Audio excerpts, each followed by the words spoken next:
Cant, and I am a coach who works with diverse speakers. I'm on a mission to help 1 million diverse speakers get paid to speak by 2030. But without further ado, I would love to introduce my guest, Akua. First of all, how are you, Akua? I'm well, thank you. Great. And Akua, we are here to talk about visibility as a paid speaker. And I'd really love to hear about what's your topic and why is it important to your market? Yeah, so my topic is educating the next generation with empathy. Why is it important to my market? It's like I am currently working as a lecturer, and when I just think about the days when I was a student, so much has changed. Or even like 5 years ago, so much has changed. 3 years ago, so much has changed. So every time I get into circumstances with my students, I realize I have to always remind myself it's not the same as it was for you. And that's how I developed this whole idea of how we need to educate the next generation with empathy, because we will never understand what they're going through, what their challenges are, because they are just so different from what we faced as students. And without empathy, we're always going to judge them according to the standard of what we were or how it was for us. And can you tell us a little bit about the fact that we are living in more a volatile or a weaker climate, and how that might affect students and their learning, and why that's important to take into consideration as an educator or a lecturer? Yeah, for instance, I work in an international environment, so maybe about 80% of the students are coming not even from the region, from further away from other continents. Some people are leaving because they've been displaced. Some people are anticipating being displaced soon.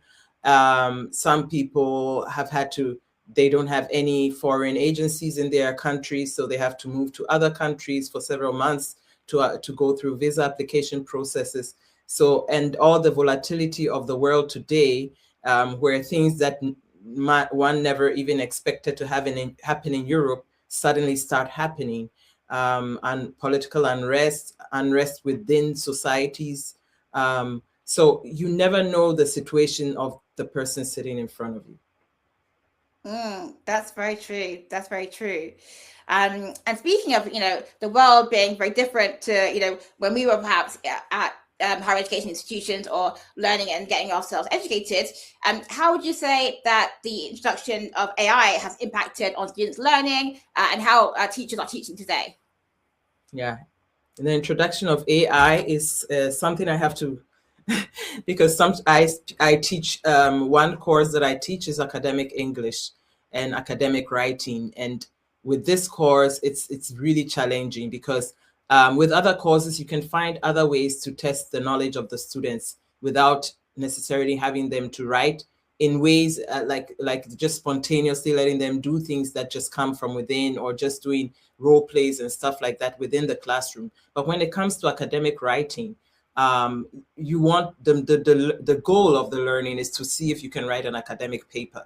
And you need to have the time, because thoughts don't just flow within a 30-minute period of time. So it's just not right to do this within an exam circumstance.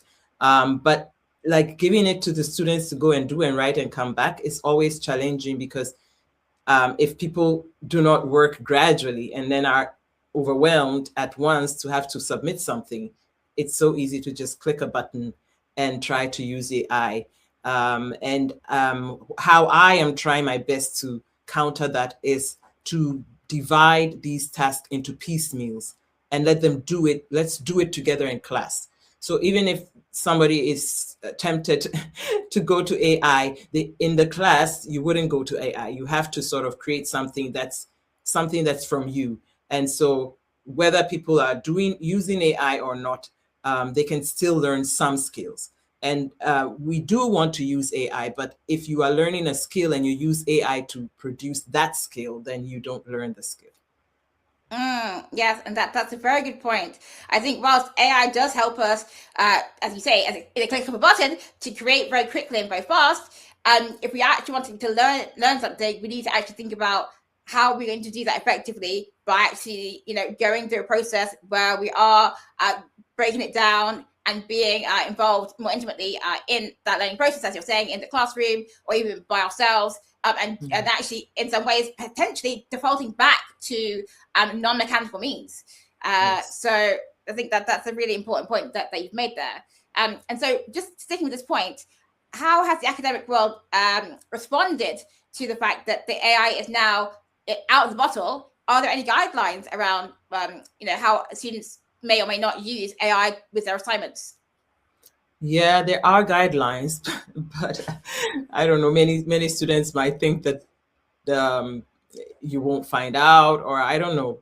I mean, there are tools that can be able to assess the level of use of AI, but sometimes there are challenges because some students might say, okay, I just used it to check my grammar, but this level, I cannot tell what you used it for. I can only tell the percentage of your paper that has been through some kind of AI tool.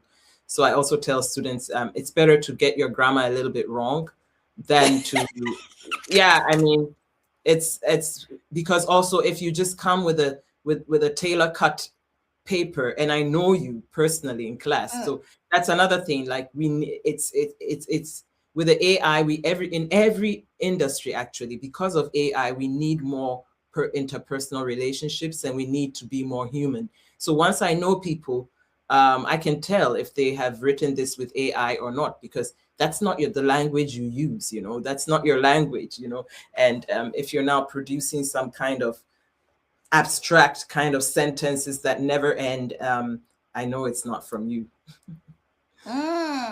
And that's a very interesting point that you've made about the higher education and educational settings, about the disparity between the in-person and the what's produced with the assignments, because obviously you're going to build a personal relationship with your students. You're going to know them, you're going to speak with them, and sort of know how they kind of speak and think to a certain extent.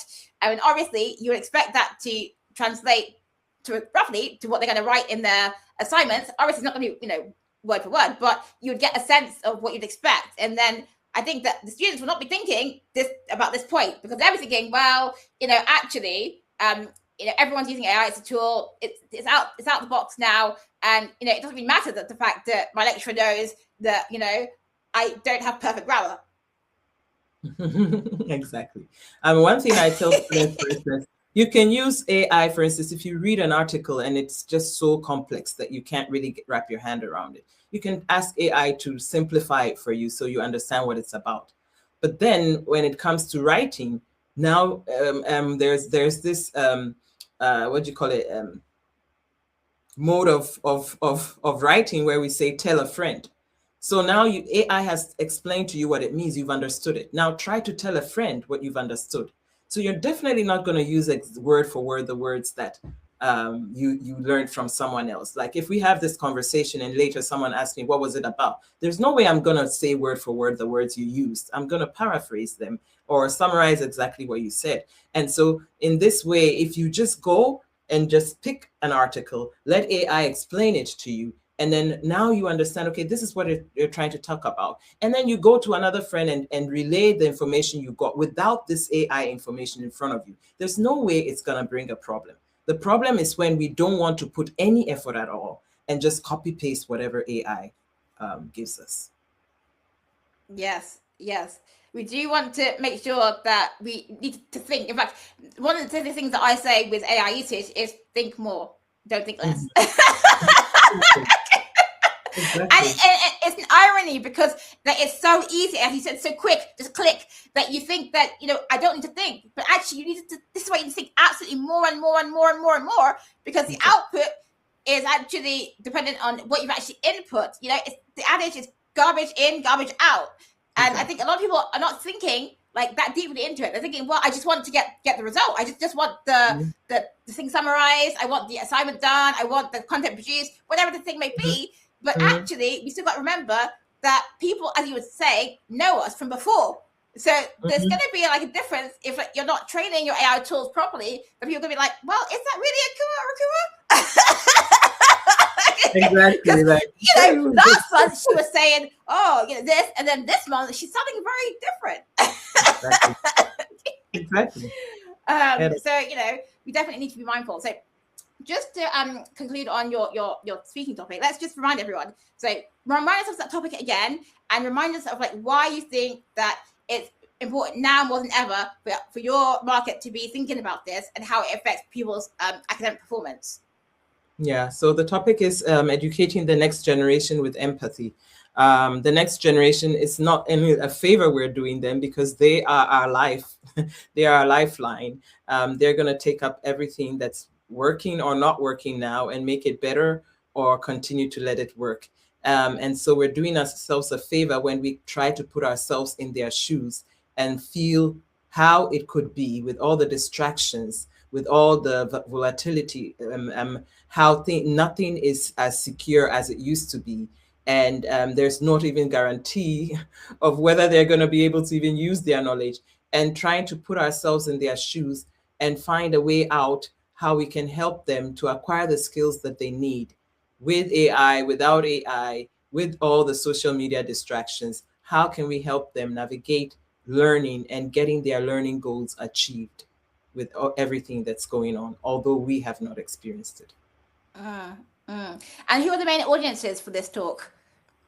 I think higher people who are working in the higher education level, maybe students themselves, because a lot of them also just gradually move on into the higher education space, where they also become teaching assistants, or they help in some way with the academics, or they decide themselves to go more into the academic world.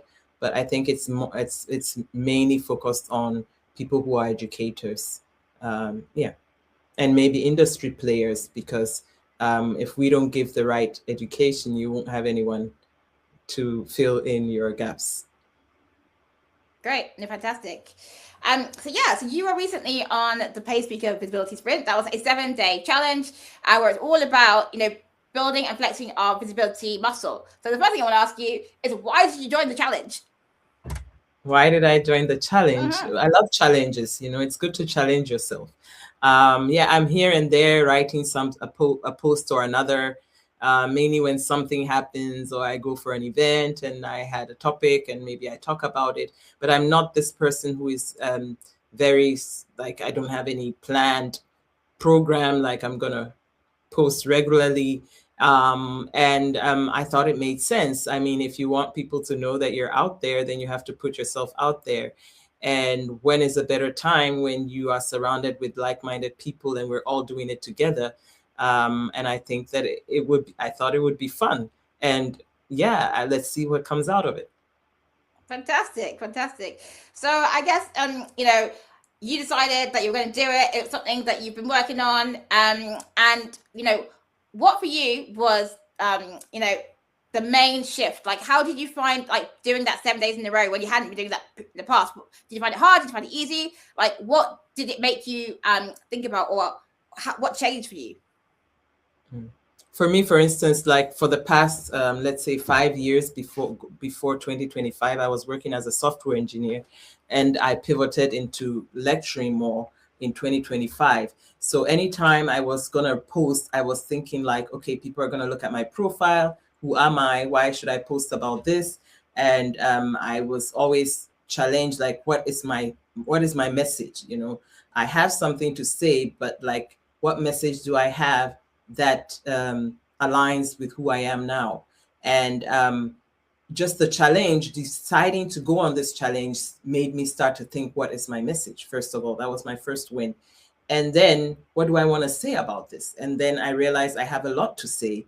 If I wasn't on the challenge, maybe I would have posted once and forgot about it. But with the challenge, I realized I was put on my toes to think about it every day and think about what else do I want to say about this topic. And I was surprised myself that I had a lot to say. And how did you find using the prompts? Were you inspired by them? Did you follow them? Did you how did they feature in your experience of the challenge? I didn't use the prompts because I was in the classroom so often. Sometimes I would be in the classroom, maybe gave an assignment to the students, then realized, oh, I haven't posted. The day is almost over. And then I would just think about something and write it in the break or whatever and post. So I never used the prompts. I just had to prompt myself. That's good. That's great. And how did you find like being disciplined and like thinking like, okay, it's getting to the end of the day? Were you worried? Were you anxious? Were you like, no, actually, I'm in the challenge. I've committed. Like, how did you find that discipline aspect?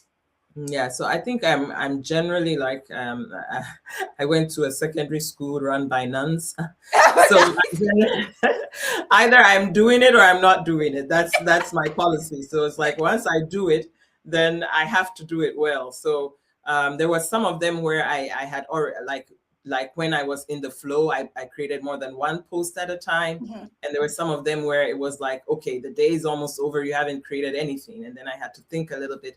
But generally, I think it was in between. So there were days where I could write for the day and for the next day, and there were days where it wasn't more about what to write; it was more about like what time, and yeah, the discipline of just saying like I've committed to this. So even if it's 10 p.m., I'm gonna do it.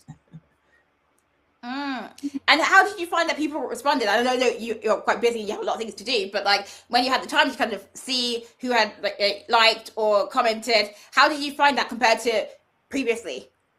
Yeah, it was really amazing because like most of my contacts are in the tech industry, engineers who maybe you would think like they're not interested in this topic. And I realized, okay, yes, true, not many of my contacts were engaging, but a lot of people engaged, people I didn't know, people, who were not really engaging in any content I posted when it was mainly about tech. And yeah, I was really surprised with the engagement. And also I always thought, okay, if you're posting every day, you have less engagement. Like give them the chance to engage with what you've already posted before you repost, but that wasn't true. Because I think the thing about posting is that we forget that actually even like after the fact, people can still find it, Exactly. and engage with it. So one of the things, because I had everyone who was in this challenge tag me, I'm still seeing people's posts be engaged with, even 2 weeks later. So that's really encouraging because it shows that, it's not always just in the moment. Like there's still like life in it after the moment. And so it's important for us to like recognize, realize that, and like obviously check in and see if there's anything that we need to attend to. So I think that's really brilliant that it gave you the opportunity. Did you have any conversations as a result of this challenge with people, or that's not something you did? Well, not conversation outside the post conversations, not private conversations. Maybe that's still in the pipeline. But within the posts. Exactly. Within the posts, there were a lot of conversations. And what would you say was your main win and your main lesson from this challenge? I think my main lesson is to keep it going, keep the momentum, post at least once a week, which I didn't do last week. So this week I'm up to the challenge to post something. I think that was my main lesson. Put yourself out there, engage, and you will gain new contacts in the new. Even if you've moved from one industry to another, you'll build it up gradually if you keep at it. And your main win? My main win, my main win, I think, was just getting into the vigor of posting more, and maybe just thinking about, as I said before, I never really maybe I go to a conference twice a year and then I post about that. But now I've changed that mindset, and I want to sort of make it a regular thing that I do, whether there's a conference or there's not. If some ideas pop into my mind, which they always do, I will just start to write about them. I mean, so that brings me to this question about what has changed about your thinking about visibility. So it sounds like you're recognizing that there is, it's worth it. It doesn't have to be like 7 days as we did in the challenge, obviously. But if you decide and commit to one day, whatever day, or however many days that works for you, but you be intentional about that, then you can always be thinking about, okay, what, things do I want to talk about, and what's important to me. Whether regardless of whether you've been to a conference or not, because we all know what we are, there to do. We're there to, talk about our expertise. We're there to learn. We're there to grow. We're there to, collaborate. All those things. And there is something that you can write about any of those things. So I think it's about being like intentional about that. One of the things that came up with the challenge was actually the fact we can schedule posts. Have you ever scheduled a post? Yes. Yeah, I like to schedule posts because sometimes maybe I have time on my hands and I have ideas, and I realize like if you start sometimes I start a post in my mind, and if I don't put it down, then the time when I really have time to post it, maybe the idea is not as fresh as it was when it came in my mind. So what I do now, I have my notes also even on my phone. If I have ideas and I'm on the move, I just start typing. And if it's all together, then I decide, okay, it's too late to. I mean, I don't know if it's true, but I have my impression of when is the better time to post. So if I don't think it's the right time, then I would just schedule it for the time I think is right. And so just sticking with this idea of like creating the content and the organization around that, did you already have a system before the challenge? Do you have one now? Or what is your system going forward? I didn't have a system per se. I mean, maybe it is a system that I say, okay, even if I have a post ready, I wait for a particular time. But I didn't have any, as I said, I wasn't regular. So maybe if I went to a conference and I didn't get all the pictures together and everything that I needed, and it was Friday or Saturday, I wouldn't post on a Friday or Saturday. I would wait till Tuesday. And also I like to post maybe getting close to lunchtime or midday when people have gone through their rush and then they can engage.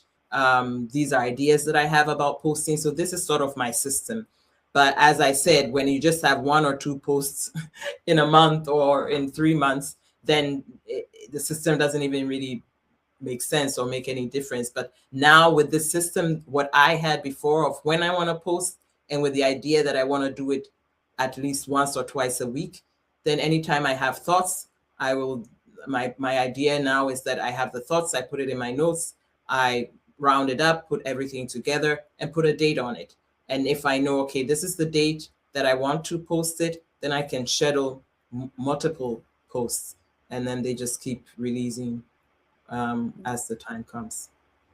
Yeah, no, it's great. And I think that, again, through the challenge, we saw people learning about scheduling, thinking about their systems, because, it all can feel like very intense and stressful and anxiety driven if we don't have some kind of system. It doesn't have to be like same system as the next person, but some kind of process which you go through that allows you to know what you're going to do and feel calm and to do the thing. Because, like, for me, I used to feel very anxious because I like to post early in the morning. And before I was more familiar and had my ideas sorted, going to bed the night before, having not thought about what I was going to do, and waking up and springing into action was very stressful for me. That used to be my life a few years ago, But I realized that wasn't a great way. So I created a system. I got more clear about what I wanted to say, because that's one of the things. Having clarity on what you want to say is really important. So that helps us to feel less stressed and then be able to actually then think about what content to create. But I want to come back to the point you've made about conferences. That's people are saying, what should I post? Whether it's speaking or not, or career, but speaking, career, business. If you're going to events and conferences, that's easy content. Like, don't sleep on that. And the other thing I want to say, especially to speakers watching this, is conference organizers will love you more and are starved for people actually posting about their event. And it's quite ironic because, you would think that people who go to events would want to share about them, but a lot of people actually don't do it. So if you are actually one of the handful of people who does do it, and you make sure to tag the event organizer, that's a great thing for you. One, relationship building. And if you want to speak on their stage in the future, well, they're going to be like more receptive. So make sure that you do that. So Akua, I wanted, before we wrap up, talk about, are there any particular stages that you would like to speak on in the next year? I have to be honest, I haven't thought of it. I've been looking at different conferences in Europe that are in the education area, and been thinking, okay, which ones, but that's maybe that's one of the things that I took away from the challenge, which was just a week, 2 weeks ago. So I decided to scan these conferences and see which ones really speak to me and which ones, like time-wise, I can sort of commit to. There were some that were just like about 2 days, 2 days to go, so I could not commit to them. But yes, I'm trying to create a list talking about systems of all the conferences that I think that they speak to me that I would love to speak at. And and then see if I can maybe put in something. Amazing. So Stacey has joined us, and she's saying about how she manages her ideas. She says she keeps her ideas on a TikTok. It might be some kind of app, but I'm not consistent about refining it and posting. But yes, having a system helps us to be able to come together with ideas and to generate stuff and to test and try things. So one of the things that I like to say is have a testing and curious mindset. We're not going to get the results that we want straight out, but the idea is being consistent. And the fact is that once the content is out there, it still has a life of its own. So don't get discouraged. So a lot of people are like, well, I don't have anyone commenting, engaging, or whatever. And, it feels like it's barren and there's crickets and like it's pointless. And I understand. And it definitely does feel like that. I'm not going to say it doesn't. But what I'm going to say is you don't know who's watching. So we have people called lurkers or silent watchers who do actually watch you. And a lot of the people who are in the challenge who hadn't posted for a long time found they had a whole lot of people who were waiting for them to come back, and they were like, hello. So just because, you're not seeing action doesn't mean people aren't seeing that stuff. They're seeing it, but it hasn't been activating for them in order for them to say anything yet is the question, is the thing yet. So I want to remind everyone of that. So before we wrap up this live, it's been really great. Ekua, so just remind everyone again about your speaking topic and how can they best keep in contact with you. Okay, my speaking topic again is educating the next generation with empathy. And you can get in touch with me on LinkedIn. And once you reach out on LinkedIn, I can give you also my email or my number if we want to have a deeper chat. Amazing. And whereabouts are you based? Because we haven't. Oh, I'm in Berlin. I'm in Berlin, Germany. We never talked about that. Yeah, I'm in cold today. It's icy cold out there. Not fun, but yeah, I'm in Berlin, Germany. Okay, fantastic. Yeah, Berlin is a great city. So for anyone who is watching in Berlin, Akua is keen to expand her network because your network is your network, and it's really great for us to meet people both locally and internationally. So yeah, we will see who gets in touch as a result of the show. Just before we finish, Akua, I'd really like us to finally reflect on, what are you going to take into this year about your visibility in terms of how has it changed for you and why are you going to continue with, being a visible leader? Consistency. If I can wrap it up in one word, it's consistency. Okay. Fantastic. That's all I would say.